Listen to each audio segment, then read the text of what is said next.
What's up, guys? Back in the gym today, me and Vernon talking about my #1 question I get: footwork and how do you train it for CQB? Hand speed to foot speed. I know how much speed I can put into that corner. Being able to change direction. That cut and go, pop.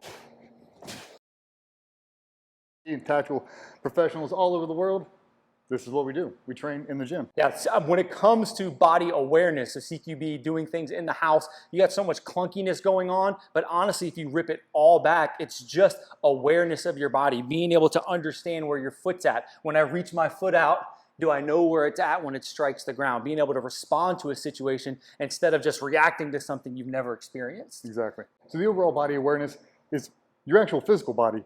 The gear I'm wearing, how that translates to time and space, knowing how far I am from Vernon. Like, that's not one arm's length. I know where it is because I know exactly how long my fingertips are.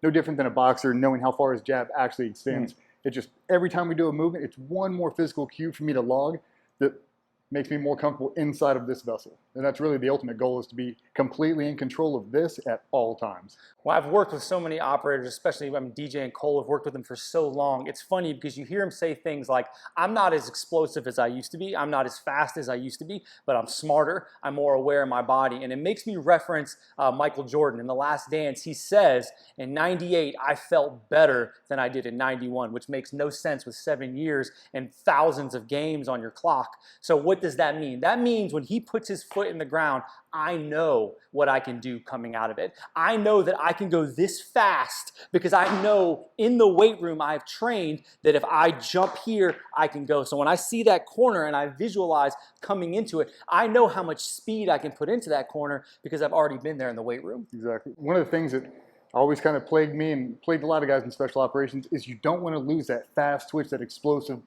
anything, that explosive speed, the strength, the power, and you don't want to lose any of it, but it's really the hand speed, the foot speed, being able to change direction at a light speed. Yep. And you don't want to. So every time we get an opportunity in the gym to train it, that's really what it is. To be able to stand here and roll hips and sprint as fast as I can at the wrong side of 40 years old, because that's where most of the tactical professionals, I feel like that's when you hit your peak, is at 35.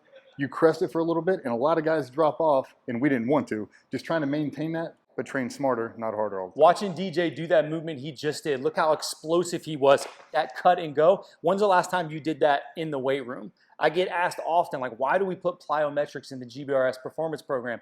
Because you need to be able to do stuff like this. You need to be able to jump up and do something. Even after DJ's done, you have to jump up and go run after someone, pick up something. Your kid falls and you got to jump off the couch and go. Why do people pull hamstrings? Why do we blow Achilles? Because we stop doing explosive movements, but we still in our brain are like, oh, I still can do that. Have you trained to do that? If you haven't trained to do that, maybe you can't do that. Perfect point. You got to keep polishing away every time. You take these 4-month gaps, your body's not there anymore. We have to constantly chip away. That's why we train here 5 days a week. And it's pretty much the same program because we know what the end state is. We know that high level that we used to be at, and now we're just trying to preserve that for as long as humanly possible, knowing what the end goal is.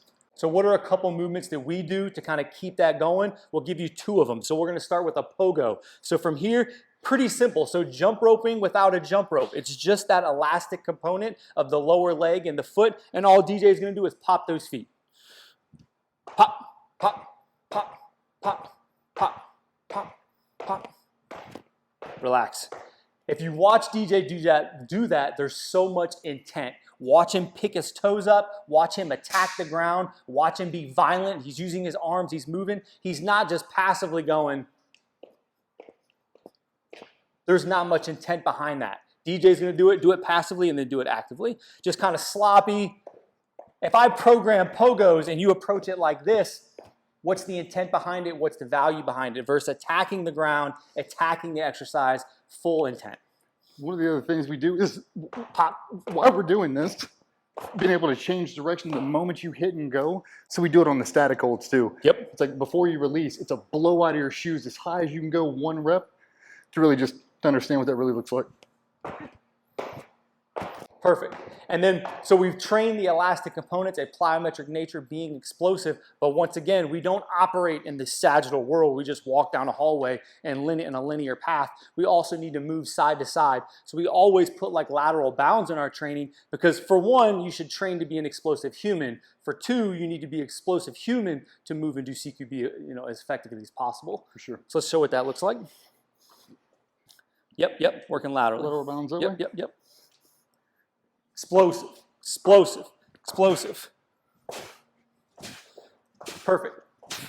He's attacking the ground. So when you see that, you're probably like, well, my job doesn't look like that. We want to overtrain specific traits so that in the kill house, when you're moving around, will you ever do something like this?